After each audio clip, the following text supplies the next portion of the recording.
जय भीम नमो बुद्धाय। आप देख रहे हैं WH न्यूज। मैं हूँ विजय खौसे। इस वक्त मैं नागपुर के बेजनबाग मैदान में हूँ और बेजनबाग मैदान में है भीमसेना की ओर से बौद्ध धम्म की दीक्षा सैकड़ों लोगों को दी गई है। तो आप मेरे पीछे देख सकते हैं तमाम जो है ये भीमसेना के भीम सैनिक है और केवल नागपुर में ही नहीं तो भीमसेना जो है पूरे भारत भर में है। दिल्ली से कुछ लोग नेता यहाँ पर आए हैं, उत्तर प्रदेश से भी नेता आए हैं। तो मैं उनसे ही जानना चाहूंगा कि धम्म चक्र प्रवर्तन दिवस के उपलक्ष्य पर जो है यहाँ पर जो है नागपुर में बहुत बड़ा धम्म दीक्षा का समारोह भीमसेना की ओर से हुआ है। सर आपको जय भीम। जय भीम। क्या बताना चाहोगे कि आज भीमसेना की ओर से जो है बहुत बड़ा कदम उठाया गया है और यहाँ पर जो है बौद्ध धम्म की दीक्षा दी गई है? देखिए, सबसे पहले तो नागपुर की धरती पर उपस्थित यहाँ पर तमाम मेरे साथ जो खड़े हुए भीम सैनिक है और इस बौद्ध धम्म दीक्षा सम्मेलन में शामिल हमारे तमाम बौद्ध धम्म गुरुजनों, भीमसेना के राष्ट्रीय अध्यक्ष दिल्ली से चल करके मेरे साथ आए मनोज अंतानी पत्रकार जी, और यहाँ पर तमाम उपस्थित जितने भी हमारे साथी और हमारी बहन और बेटियां हैं, इनका सभी का मैं दिल से आभार और साधुवाद करता हूं। बौद्ध धम्म दीक्षा लेने वाले आज उन सभी लोगों को भी मैं दिल की गहरी ओर से उनका स्वागत करता हूं, अभिनंदन करता हूं, उनको भी साधुवाद करता हूं।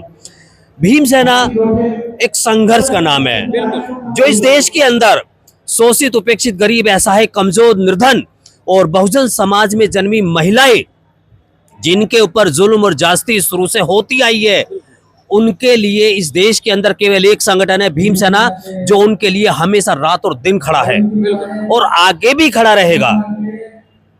भीमसेना के तत्वाधान में आज नागपुर की धरती पर जिस तरीके से यह आयोजन आज हुआ है, अपने आप में एक ऐतिहासिक है। और मैं खुद विजेंद्र भारतीय राष्ट्रीय उपाध्यक्ष भीमसेना दिल्ली से चलकर के अपने तमाम साथियों के साथ और मेरे साथ उपस्थित आशाराम अंबेडकर जी जो उत्तर प्रदेश के प्रदेश अध्यक्ष हैं, तो पूरी टीम के साथ में यहाँ आए हैं और इस कार्यक्रम को देखने के लिए और इस कार्यक्रम में शामिल सभी हमारे धम्म गुरुओं को आशीर्वाद प्राप्त करने के लिए और आगामी भीमसेना के द्वारा उसके तत्वाधान में इससे और बड़े बड़े कार्यक्रम हो, उनका उत्साह वर्धन करने के लिए। बिल्कुल। उत्तर प्रदेश के जो भीमसेना के प्रदेश अध्यक्ष हैं उनसे भी जानना चाहिए, थोड़ा सामने आइए। अंबेडकर मूवमेंट की जितनी भी पार्टियां हैं, जहां तक BSP हो या महाराष्ट्र के रिपब्लिकन मूवमेंट की पार्टियां, जितनी भी पार्टियां हैं, किसी पार्टियों ने अभी तक के जो धम्म दीक्षा का कार्यक्रम नहीं लिया है। अकेली ये पहली पार्टी है कि भीमसेना ने बौद्ध धम्म की दीक्षा दी है और बाबा साहब अम्बेडकर का भी सपना वही था कि भारत बौद्धमय करना है।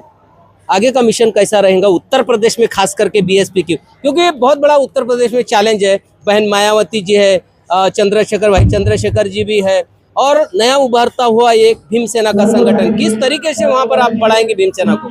सर जय भीम नमो बुद्धाय। सर मेरा नाम आशाराम अंबेडकर है और मैं जो है उत्तर प्रदेश का अध्यक्ष हूं। मेरा मानना है कि जितने भी पार्टियां संगठन हैं, इनकी करनी और दिखावे में फ़र्क है।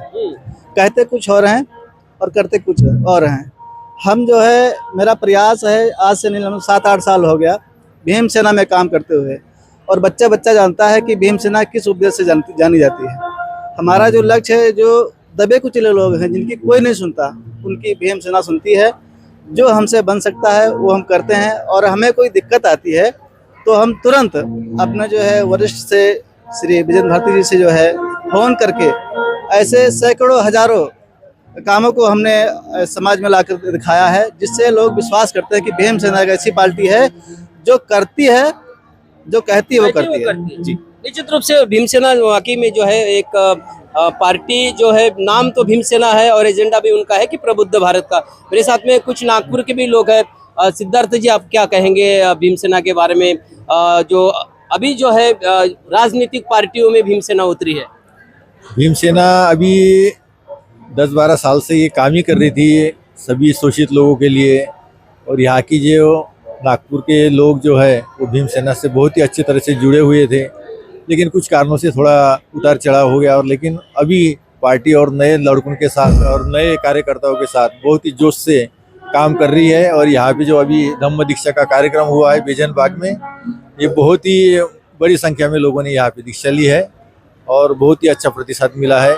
श्रीधर सार्वे जी हमारे राष्ट्रीय अध्यक्ष और हर्ष मोदी जी, इन्होंने बहुत अच्छा प्रयास किया और बहुत ही अच्छा इस कार्यक्रम को सफल बनाया। निश्चित रूप से भीमसेना में जो है युवाओं की महत्वपूर्ण भूमिका रहती है। युवा भी बहुत सारे यहाँ पर जुड़े हैं और तमाम जो लोग हैं यहाँ पर बड़े बड़े लोग आए, जो कैद जी है, जो पूर्व जज जो है मध्य प्रदेश के, वो भी यहाँ पर जो आए हैं।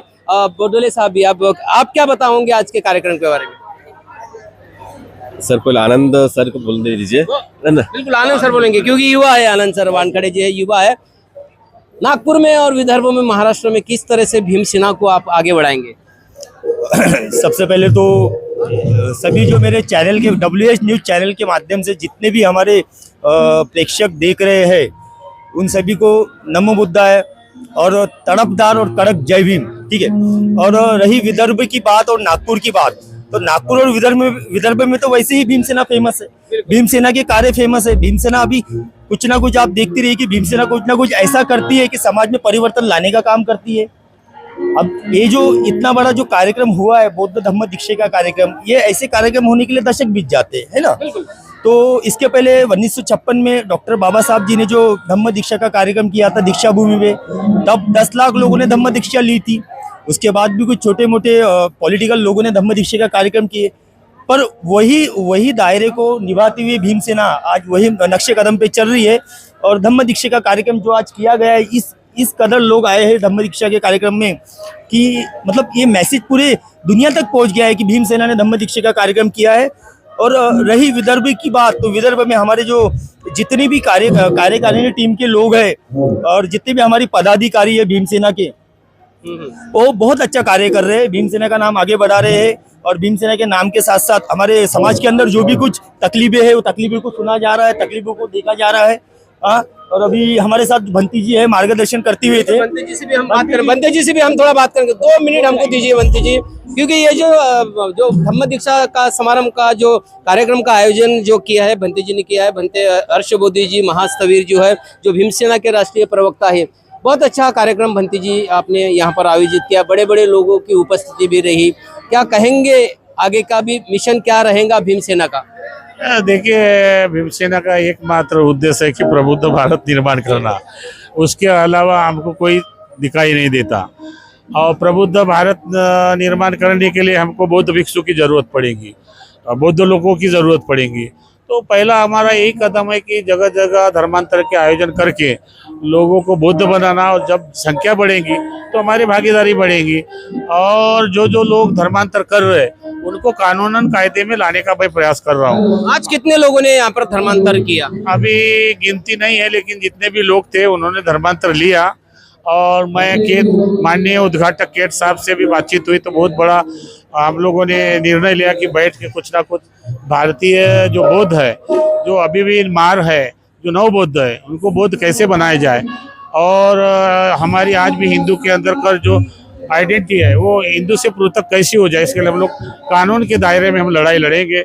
ये हमारा पहला कदम था। मैं तो बिहार में रहता हूँ, लेकिन महाराष्ट्र के होने के कारण मैंने जो आयोजन रखा है तो सफल ही हो रहा है, सफल आयोजन हुआ ये मानता हूँ।